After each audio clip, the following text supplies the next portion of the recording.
Hello దోస్తుల్, welcome to my channel. ఒక్కసారి try చేసి చూద్దాం. అందరూ ఎలా ఉన్నారండి? బాగున్నారా? నేను కూడా చాలా బాగున్నానండి. అయితే ఇవాళ రెసిపీలోకి వెళ్ళిపోదాము. ఇవాళ అయితే నేను మీకు మునక్కాయ పప్పుచారుని నా స్టైల్లో ఎలా తయారు చేసుకుంటానో చూపించబోతున్నాను. చాలా అంటే చాలా టేస్టీగా ఉంటుంది. తప్పకుండా మీరందరూ ఈ స్టైల్లో ఒకసారి ట్రై చేసి చూడండి. మీకు కూడా ఖచ్చితంగా నచ్చుతుంది.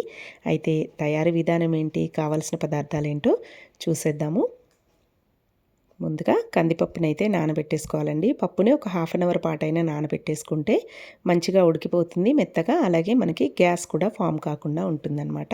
అయితే ఇక్కడ చూడండి, ఈ కప్ తోటి 1 కప్పు పప్పుని నేనైతే ముందుగానే 2-3 సార్లు మంచిగా వాష్ చేసుకుని ఇలా నీళ్లు పోసుకొని నానబెట్టేసుకున్నాను.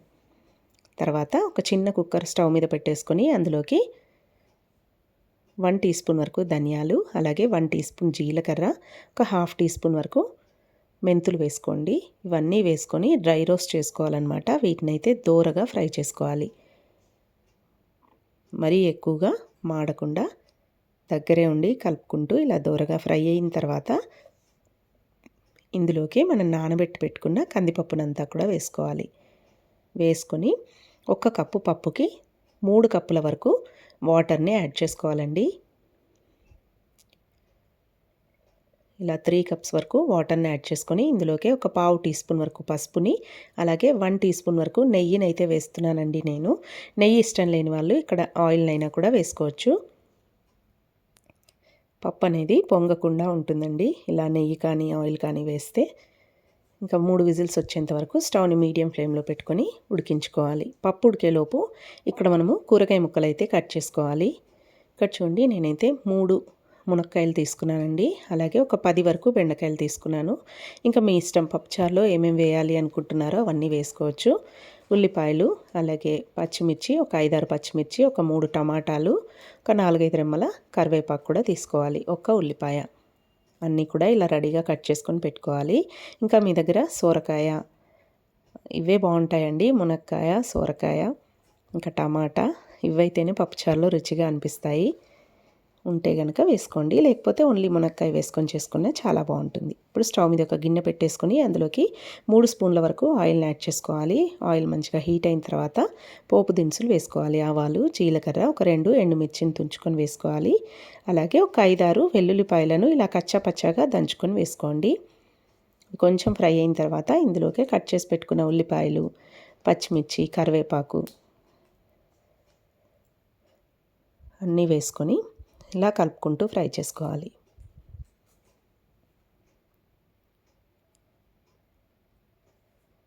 ఉల్లిపాయలు మరీ ఎక్కువగా వేగాల్సిన అవసరం లేదండి. కొంచెం మగ్గితే సరిపోతుంది, సాఫ్ట్గా అయితే సరిపోతుంది.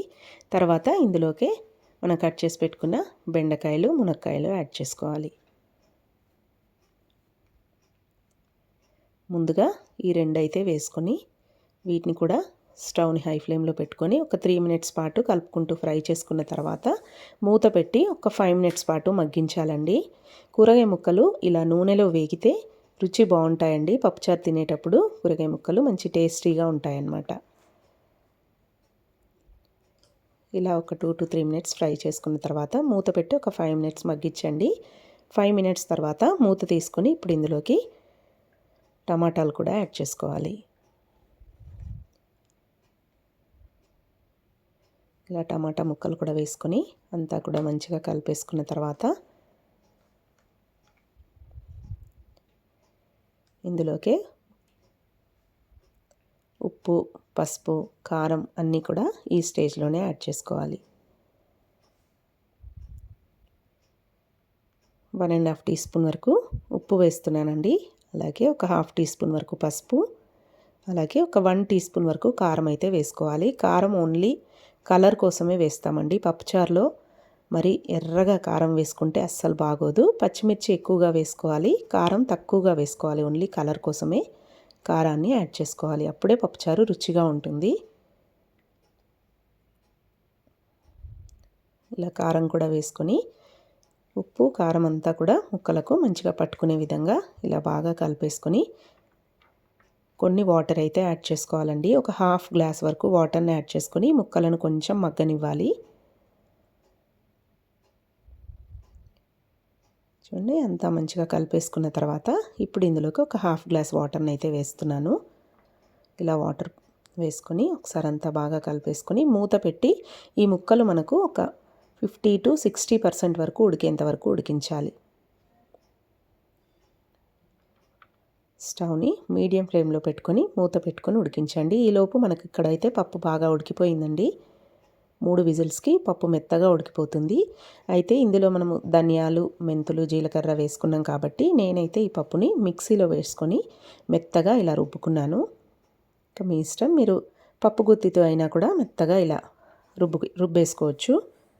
ఇలా పప్పునంతా కూడా మెత్తగా రుబ్బుకున్న తర్వాత ఇందులోకి మనం నానబెట్టుకున్న చింతపండు ఉంది కదండి, ఒక పెద్ద సైజు నిమ్మకాయ అంత చింతపండుని అయితే నానబెట్టేసుకున్నాం కదా, ఆ చింతపండులోంచి రసం అంతా కూడా తీసుకొని ఇలా పప్పులో వేసుకొని పప్పునంతా కూడా మంచిగా కలిపేసుకొని రెడీగా పెట్టుకోవాలి.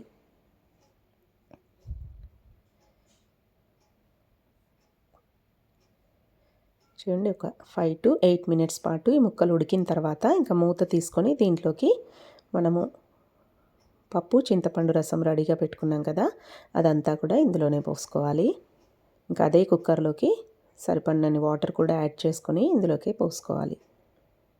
కన్సిస్టెన్సీ చూసుకోవాలండి, మరీ చిక్కగా ఉన్నా బాగోదు, అలానే మరి నీళ్ళగా పలచగా ఉన్నా కూడా బాగోదు.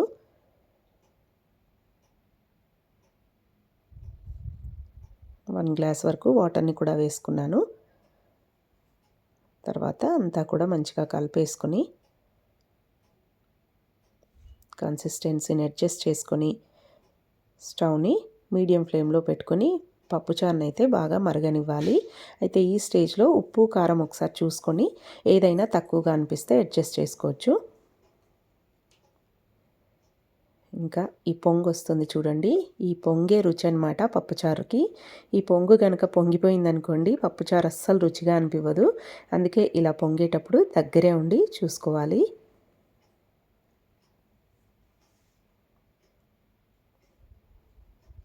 ఇలా మంచిగా పొంగుతూ ఉందంటే పప్పుచారు మంచి రుచిగా ఉంటుందండి. ఈ టైంలో వాసన అంతా వీధుల్లోకి వచ్చేస్తూ ఉంటుంది కదండి. ఒక 4-5 ఇండ్ల వరకన్నా ఈ పప్పుచారు వాసన అయితే వెళ్తుంది. మంచి కమ్మటి వాసన అయితే వస్తుందండి. పప్పుచారు అంటే ఎవరికి ఇష్టం ఉండదు చెప్పండి, అందరికీ ఇష్టమే కదా, అదొక ఎమోషన్ అనే చెప్పొచ్చు. ఎవరి ఇళ్ళల్లో అయినా పప్పుచారు ఉంటే ఇంకా పిల్లలు కానివ్వండి పెద్దలైనా కామ్గా తినేస్తారు అన్నం. ఒక ఆమ్లెట్ అయినా అప్పడాలైనా పక్కకు నంచుకుంటూ ఈజీగా తినేసేయచ్చు కదా.